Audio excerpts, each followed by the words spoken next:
Allez les amis, aujourd'hui on va se retrouver sur le BTC face au dollar et qu'est-ce que ça fait longtemps qu'on s'est pas vu sur YouTube. Ça fait 2 semaines il me semble, 14-15 jours. Malgré tout, vous le savez, si jamais vous voulez vraiment un contenu plus disponible, c'est-à-dire plus récurrent, eh bien on le fait sur bien sûr Discord. On a fait une vidéo hier, on a fait une vidéo le 17, on a fait une vidéo le 14, on a fait une vidéo le 12 et on peut continuer à monter comme ça. Il y a plein de vidéos qui se font bien sûr. Donc c'est-à-dire venez sur le Discord si vous voulez bien sûr. Ici, je vais vous montrer finalement ce qu'on a travaillé sur le Discord, c'est-à-dire la mise à jour du plan. Le plan, c'est toujours de monter, d'accord? Malgré tout, on a mis les zones d'achat ensemble. Et d'ailleurs, depuis la dernière vidéo, c'est ce qu'on voyait, donc il y a plus de 14 jours, retour aux 32 000 possible. C'est-à-dire qu'on a mis différents paliers d'achat avec les zones de vente ici que vous voyez. Donc, c'est-à-dire un petit trade qui a été déjà enclenché d'ailleurs. À voir comment ça va se passer. Ceux qui ont suivi les manipulations que j'ai expliquées sur le Discord d'ailleurs hier, dans le live d'hier, eh bien, c'est un trade qui est déjà gagnant. Et ensuite, eh bien, maintenant, il y a d'autres opportunités pour ceux qui ne seraient pas encore entrés dans le trade. Et on va en parler, bien sûr, également. On va mettre ici tout ça à jour ensemble. Malgré tout, juste avant, les tous anciens abonnés de YouTube, c'est-à-dire ceux qui payaient 50 € par mois.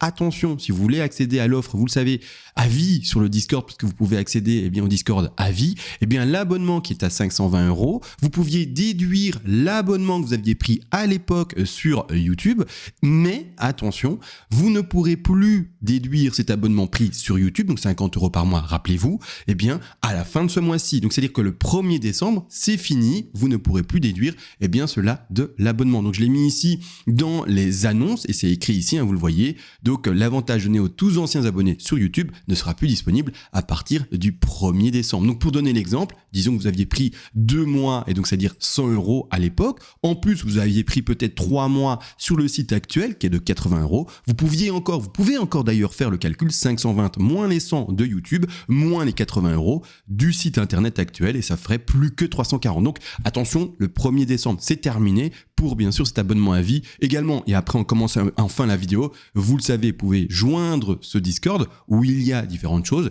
les PDF sur le money management, sur les vagues d'Elliott Wave, et également tout ce qui est live, rediffusion disponible, tout ce qui est forum où on discute ensemble, des différents plans possibles, etc. D'accord? Les membres, ils parlent entre eux dans le forum de différents sujets. On a également l'arrêt sur image des différents plans, par exemple celui qu'on va voir aujourd'hui et qu'on va illustrer, d'accord? Donc ici, un boom, il se construit, etc. On a l'Ethereum, toutes les altcoins, bref, pas mal de choses ici à voir. Malgré tout ça, c'est pas gratuit. Et oui, l'objectif, c'est aider la chaîne parce que bien sûr, YouTube, c'est pas très rentable si on fait pas en fait un petit business à côté. YouTube, ça me rapporte en termes de publicité 250 € par mois. C'est pas avec ça qu'on vit, vu que maintenant YouTube, c'est mon travail à plein temps. Ici, vous pouvez profiter pour un mois d'essai, par exemple, à 30 €. Et si vous voulez aller un peu plus loin, 3 mois 80, 6 mois 150, 12 mois 290. Et l'offre ultime, sans réduction, si vous n'avez pas droit de réduction parce que vous n'avez rien payé encore avant, c'est 520, d'accord? D'ailleurs, un mois de test, c'est bien parce que du coup, vous pouvez choper les 2 PDF gratuitement pour 30 €. Regardez si ça vous plaît et ensuite, dire au revoir si ça vous plaît pas, mais vous aurez chopé les 2 PDF. Bon, on part maintenant enfin dans l'analyse, on agrandit ici l'écran. Et donc c'est let's go. D'ailleurs, ce qu'on va voir maintenant et ce que j'ai indiqué précédemment, alors désolé s'il n'y a pas la mise à jour depuis la toute dernière vidéo en public, je sais plus où j'en étais, je vous avoue, 15 jours, c'est long, d'accord, c'est très long, mais je vous montre ici le plan le plus récent qu'on a travaillé ensemble sur Discord. Et c'est-à-dire qu'on partait, comme vous voyez, sur une correction, une zone d'achat qui a été touchée d'ailleurs là à ce niveau-ci, donc il y a eu un trade enclenché avec un TP1 et un TP2 de prix, stop loss qui a été déplacé en temps, donc ici je vous montre stop loss qui a été déplacé potentiellement, on en avait parlé hier, bien sûr, pendant le direct, au-dessus de son point d'entrée, donc ça ferait d'office ici un trade gagnant. Là, pour le moment, ce qu'il y a eu pour ceux d'ailleurs qui ont fait cette manipulation de trade, donc entrée ici, d'accord? Alors, il y a 2 autres paliers, mais ça, je vais pas tout expliquer, c'est trop compliqué. Sur le Discord, je suis tellement plus complet, en fait, je réalise, et là, je vais essayer de faire juste, en fait, une vidéo courte, concise, pour aller droit au but. Le truc, c'est que du coup, TP1 prix, TP2 prix, avec le pump qui est là, donc entrée à ce niveau-ci, paf, 2 rectangles rouges de toucher. Ensuite, stop profit, potentiellement touché. Là, il y a une petite chasse au stop. Donc, stop profit touché, trade terminé, trade gagnant. Félicitations à tous. Alors, c'est pas le trade le plus explosif, c'est-à-dire pas celui avec le plus de rentabilité, mais c'est un trade gagnant. On ne crache jamais sur de l'argent gagné. Maintenant, du coup, ici, on attend une correction plus forte pour retoucher à nouveau, cette première zone d'achat, cette deuxième et cette troisième. Et comment elle est calculée? Elle est calculée, bien sûr, par rapport au retracement de la 4 en bleu. Donc, je resitue un peu les vagues. On reconnaît ici la latéralisation qu'on a eue pendant quasiment 6 mois, l'extraction ici haussière, je suis encore toujours dans des vagues haussières, mais attention, on ne monte jamais qu'avec des bougies vertes, il y a toujours la contre-tendance, c'est-à-dire qu'il y a des vendeurs, il y a des bougies rouges, et on rachète les bougies rouges pour pouvoir rebondir après. C'est tout à fait logique qu'on n'achète pas les tops et bien sûr qu'on ne vend pas les bottoms. Donc ici, c'est la même logique. On attend les corrections pour rentrer dans un achat pour ensuite revendre quand on remonte vers des futurs tops. Je parle ici de top local en termes d'horaire, en termes de journalier. Je parle pas du top qui va se faire à je sais pas combien de millions de dollars pour le BTC dans 140 ans. On parle pas de ça, d'accord? On parle ici de trading et des tops locaux dans la time frame que j'exprime ici à l'écran. De cette manière-ci, oui, j'ai pas montré comment on a placé ça. J'ai dit pas vis-à-vis de la 4, mais j'ai pas montré les Fibos. Vous prenez votre Fibonacci de retracement, vous allez au top de la 3 et vous allez ensuite en bas de la 2. Et vous mettez vos objectifs par rapport au 23,6, 38,2, 50 et let's go, trade qui est potentiellement à prendre. Prix moyen d'entrée si vous faites vraiment le truc scolaire à 33 d'exposition pour votre trade. Prix moyen d'entrée ici sur les 38,2, peu importe qu'on rentre que là, peu importe les objectifs ici de vente, d'accord, donc c'est-à-dire les take profit partiels vont être calculés par rapport au prix moyen théorique qui devrait être rencontré si le cours devait aller choper tous les objectifs et pas de choper bien sûr votre stop loss. De cette manière, peu importe qu'on ait que à 23,6 et qu'on rebondisse, c'est pas grave. On n'aura pas eu les deux autres points d'entrée, mais c'est pas important. Ce que je veux dire par là, c'est que pour travailler les take profit partiels, vous devez faire comme si le cours d'office avait été chercher votre prix moyen d'entrée. Et c'est-à-dire ici au 38,2, d'accord? De cette manière, vous allez rechoper. Mon clavier a bougé de place. Enfin, j'ai plus l'habitude. J'étais en Espagne, je suis rentré d'Espagne. Comme ça, vous êtes au courant. Et en Belgique, donc ici à Bruxelles, j'ai 2 bureaux. Et du coup, je me perds un peu avec mon clavier. Je m'attendais pas à le voir là. Bref, les habitudes. Donc ici, le truc, c'est que du coup, et on va parler d'ailleurs cet ABC. Pour ceux qui sont un peu avancés, vous inquiétez pas. On va en parler. On va expliquer ce qu'il en est. Un gros rebond ici. Qu'est-ce qui se passe CMA, si la pattern doit continuer, etc. Comment on l'a construit. Vous inquiétez pas. On va voir ça. Mais c'est-à-dire que du coup, qu'est-ce que je disais? Les points d'achat. Ah oui. Mais non, l'extension pour mettre du coup les zones de vente, d'accord? Les zones de vente par rapport au prix moyen d'achat potentiel, même si on va pas le rencontrer, on le travaille comme ça. On prend son Fibonacci d'extension, je vérifie juste que je suis pas en logarithmique. Cool, je suis pas en logarithmique. Quand on va vers le haut, toujours en non logarithmique, parce que sinon ça va nous mettre potentiellement des objectifs beaucoup trop élevés en logarithmique. Et l'objectif c'est pas forcément d'aller voir to the moon. Alors oui, voir des objectifs hyper élevés c'est super intéressant, mais non, pour le trading on va se contenter des objectifs, tout ce qui est de plus rationnel, c'est-à-dire le moins fort. Je sais pas si le mot rationnel est le plus cohérent et le plus propre à utiliser dans ce contexte-là, mais en tout cas, on va rester les pieds sur terre et pas avoir un to the moon. J'espère que vous voyez l'idée que j'en ai. De cette manière, on va le placer, ce Fibonacci d'extension qui a été travaillé par rapport à la racine et au top de 1, sur le prix moyen d'achat du trade qui est proposé. Et de cette manière-là, on va regarder et on a bel et bien mis le premier TP à 100%, le deuxième à 161,8 et le troisième à 261,8 qui sont les objectifs d'une 5. Mais non n'empêche, certains vont se dire, attends mais CMA, il y a un truc qui me turlupine.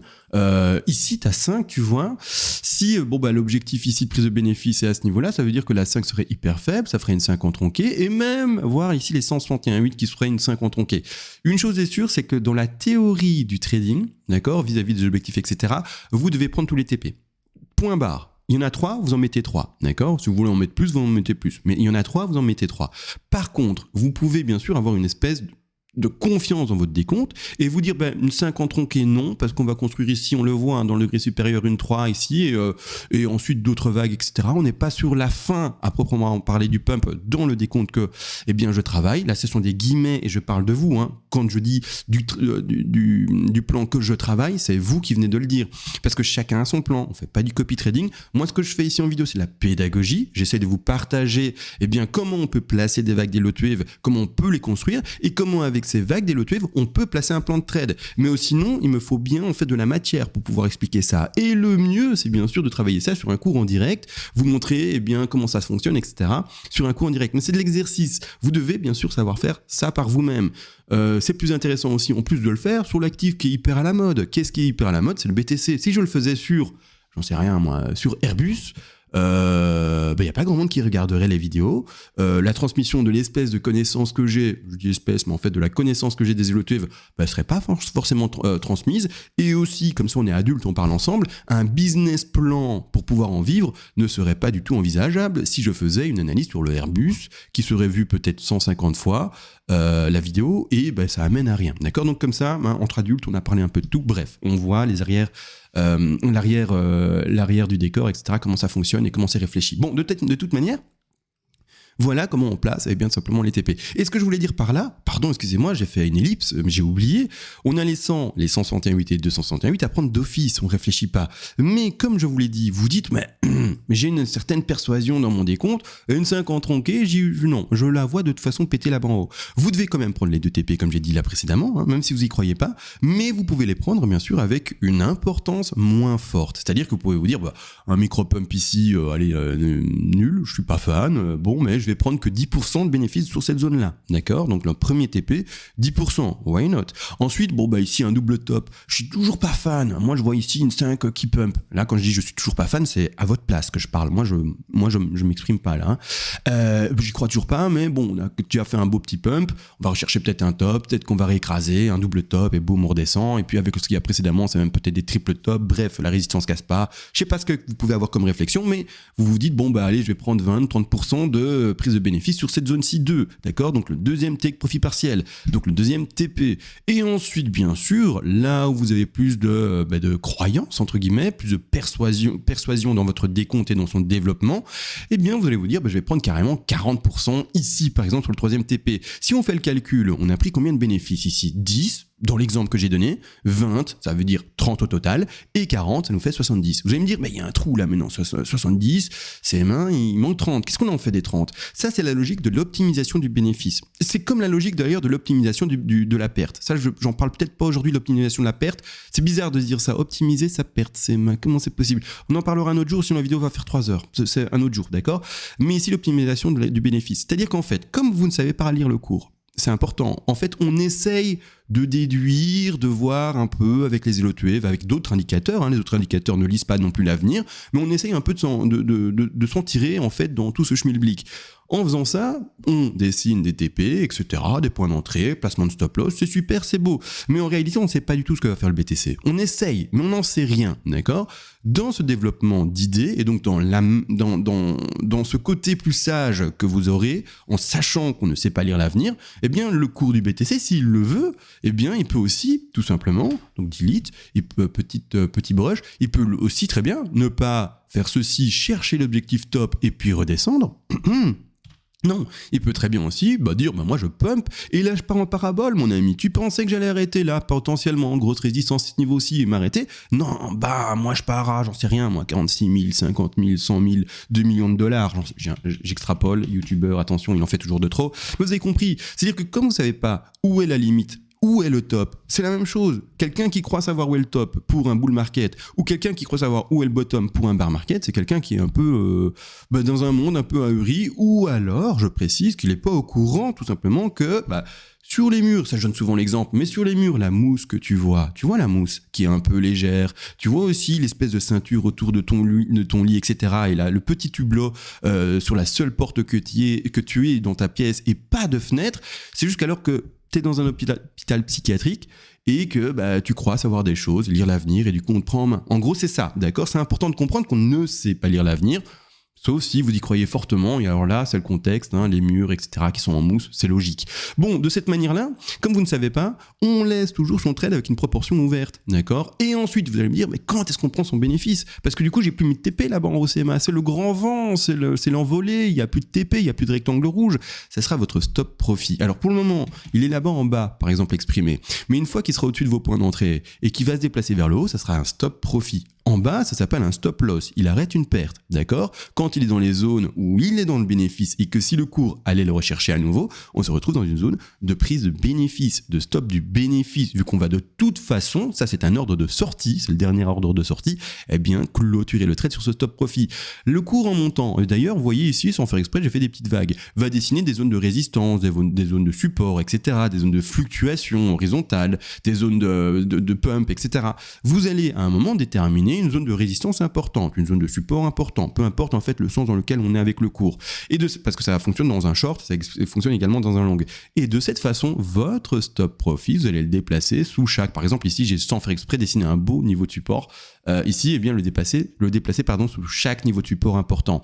Et le jour où, le BTC dit, voilà, mon top local, il est là, et je vais vraiment corriger, votre stop sera pris à ce niveau-là. Donc vous aurez eu un trade avec un TP1, un TP2 et un TP3 qui vont un maximum ici $40 400 et un dernier TP ultime de 30% restant qui se sera fait, par exemple dans l'exemple ici, à 44 200. Si c'est pas beau la vie, l'objectif c'est de jamais en fait réussir à vendre le top. On s'en fout de ça. L'objectif c'est de réussir à vendre de manière moyenne le plus proche du top. D'accord ? C'est ça. C'est la même chose que du DCA en fait. Quand vous essayez d'acheter le bottom, soit vous êtes hyper agressif ou alors également, vous croyez que vous savez lire le bottom, et c'est possible, peut-être que vous avez de la chance, mais vous essayez de le choper, mais en vrai, c'est pas possible, en vrai. Donc, une des façons de faire, c'est de faire du DCA. Il y en a d'autres, d'accord, chacun fait ce qu'il veut, mais une des façons de faire, c'est du DCA, c'est-à-dire achat par palier de temps. Tu vois que le cours a fort corrigé, tu dis, voilà, maintenant je commence à un peu rentrer dans le marché, et j'aurai un prix moyen intéressant, d'accord ? C'est ce que la plupart des gens font, il me semble, ou en tout cas, les gens qui sont un tout petit peu avertis,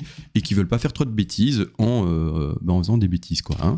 D'accord ? Donc ça, c'est comment on peut manipuler le cours, plutôt le trade. Je remets ça ici de cette façon-ci, et on va enfin zoomer là-dedans. Alors, zoomons là-dedans, let's go, on ne traîne pas, je regarde le temps, on est à 15 minutes de vidéo, ça va, j'ai essayé de pas faire trop long. Là, c'est ce qu'on a travaillé ensemble, bien sûr, sur le Discord. Alors, une chose est sûre, c'est que pour le moment, on a eu un très beau rebond, d'accord ? Si je pars dans cette config A, B, C en flat, d'accord ? Alors je vais juste vérifier ici qu'on est bel et bien sur un retracement de 90 pour la B. Alors certains vont la poser ici, moi je la pose là, d'accord ? Bon, on en a parlé d'ailleurs dans le Discord de hier. Je vous dis, le Discord c'est fou, mais je prends beaucoup plus le temps. Le live d'hier, je suis curieux, il a pris combien de temps ? Hier, je pense qu'on a fait un live de fou malade. Je vais juste voir les rediffusions, hop ici, hop, et on va le mettre, je vais retirer le son parce que vous allez la voir et on va pas regarder le son, mais c'est un live qui a duré 2h30. Donc vous voyez, en 2h30, on a le temps, on a vraiment le temps d'analyser les choses, de parler des choses, voilà, vous voyez, on a vraiment le temps de parler des choses, de développer les choses, etc. Donc c'est intéressant selon moi, mais malgré tout, dans cette config, il y a d'autres choses aussi que j'ai mis en évidence, c'est qu'on peut très bien faire une ABC en flat, mais on peut aussi faire une WXY.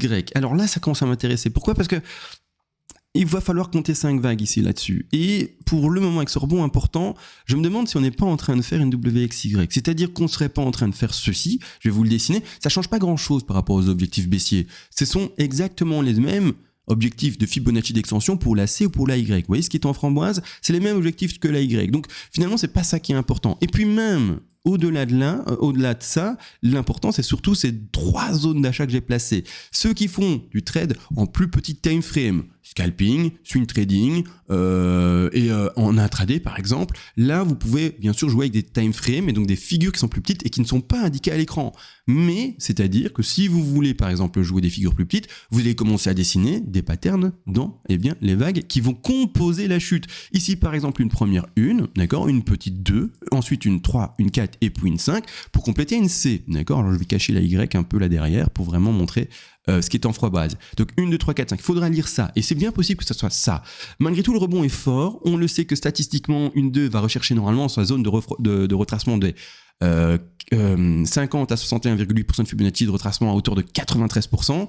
Et là, on est fort quand même. Donc, je vais mettre juste ici le rebond en évidence avec un Fibonacci. Je prends mon Fibo, je vais là-bas en bas, je remonte. Je suis en reverse pour le Fibo. Et on est déjà à 85,4. Manquerait plus qu'on ait touché les 90. Et à ce moment-là, on peut carrément, pour compléter la suite, stipuler potentiellement une fameuse flat. D'accord ? Donc ici, je vais dessiner une flat.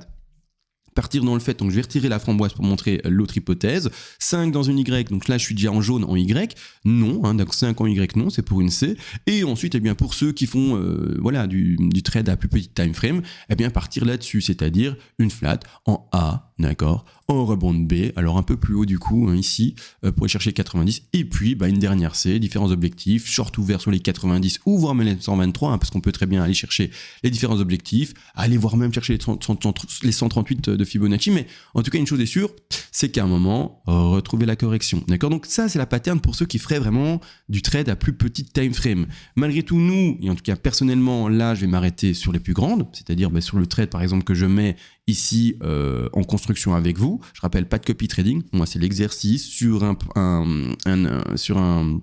un actif réel, un exercice pratique, c'est mieux que sur quelque chose de fictif, d'accord. De cette manière-là, on attend soit une WXY ou une ABC, c'est pas maintenant que c'est important pour moi, ceux qui font de la plus petite time frame, c'est important pour vous, mais pour moi pas, et mes zones d'achat sont placées. Je rappelle aussi, certains vont se dire, mais CMA, écoute, regarde par exemple là, imaginons que la Y elle est finie là, par exemple, j'en sais rien, pour donner un exemple, ou même que la X a été faite ici, et puis la Y elle est finie là, ou peu importe, ce sont bien sûr des choses possibles, d'accord, ce sont des choses possibles, et Du coup, on va me dire, mais CMA, regarde, le rectangle vert, il n'est pas touché, donc le premier objectif d'achat n'est pas touché, donc je ne suis pas rentré dans mon trade. Mon ordre n'a pas été enclenché. Et effectivement. Et est-ce que c'est grave ? Est-ce que c'est grave ? Posons-nous la question. Non, c'est pas grave. Alors pourquoi est-ce que c'est pas grave ? Parce qu'on n'est pas au casino. D'accord ? Alors qu'est-ce que ça veut dire par là ? On n'a pas besoin d'émotionnel. Nous, on met nos points d'entrée. Si ça touche, tant mieux. Si ça touche pas, tant pis. On passera à un autre trade. Il y aura d'autres, bien sûr, propositions. Il y aura d'autres par le BTC. Il y aura d'autres mouvements. Il y aura d'autres décomptes. Et il y aura d'autres propositions, d'autres possibilités d'entrer dans d'autres trades plus tard. On n'est pas là à vouloir enclencher la petite manette ou le bouton pour faire aller la machine à sous. Non, on n'est pas là. Là, on est sur, on met nos points d'entrée, pas d'émotionnel, on le touche, tant mieux, on rentre dans le trade, on le touche pas, tant pis. Donc, c'est-à-dire que là, maintenant, si le BTC voulait s'envoler, eh bien, à quelques dollars près, c'est vrai, parce que là, le bottom local maintenant, c'est-à-dire il y a de ça, on est le quoi ? On est le 22 aujourd'hui. Eh bien, il y a de ça quelques heures maintenant, finalement, a été chercher les 35 655 $. Et il est vrai, on le voit, ici, l'entrée est plutôt mise aux alentours des 35 274 $. Donc, on est vraiment à pas grand-chose. On est à 400 $ max de différence. Donc, c'est juste ça, la réalité des choses. On n'est pas au casino. On ne se laisse pas aller par ses émotions. On se dit pas je veux ce trade, et donc je rentre à un moment, par exemple là, je stresse, ça a trop pumpé et je rentre dedans. Ça casse tout ton risk management. Tout ce que tu as travaillé avec le ratio, l'exposition, le pourcentage, le bénéfice possible, la perte possible, il est foutu en l'air parce que tu rentres émotionnellement sans avoir réfléchi, sans avoir eu un risk management. De toute manière, ceux qui veulent le risk management, bouf, on vient sur Discord et on va le choper. Et il est là, money management, boum, on va le voir, on comprend comment construire un plan de trading avec ceci, comment gérer ça. Mais voilà, donc attention à pas rentrer dans un trade de manière émotionnelle parce que ça a pumpé, j'ouvre un long sur le pump. Non, en fait, tu vas ouvrir un long sur un top local et en fait, ça va short après. Enfin, ça va short, ça va corriger après. Et toi, avec ton long ouvert sur un top, tu seras en mode de mince, d'accord ? C'est con, d'accord ? Voilà, donc voilà, petit avertissement de fait pour ceux qui sont vraiment très néophytes et qui se laissent avoir par leurs émotions. Jetez-le à la poubelle, vos émotions. On arrête l'émotionnel, Poubelle. Maintenant, je réfléchis. Est-ce que je dois ajouter plus de choses ? Différents plans sont possibles, de A, B, C, D, E peut-être, ou des choses comme ça en triangle pour compléter la carte. J'ai monté déjà ici différentes possibilités. C'est pas le plus important, selon moi, le petit décompte. On va essayer bien sûr de développer ça un maximum avec vous. Prochaine vidéo, je vous avoue, je sais pas quand, peut-être demain, peut-être dans 2 jours, peut-être dans 3 jours, peut-être dans 10 jours, j'en sais rien. Je mets beaucoup l'accent sur le Discord en ce moment, mais voilà, en tout cas, j'essaye d'être le plus récurrent sur YouTube public. Mais n'hésitez bien sûr pas à venir sur le Discord où là vous saurez que je suis d'office avec vous 4 fois par semaine. Allez, des bisous, on se retrouve à la prochaine et sur ce, ciao.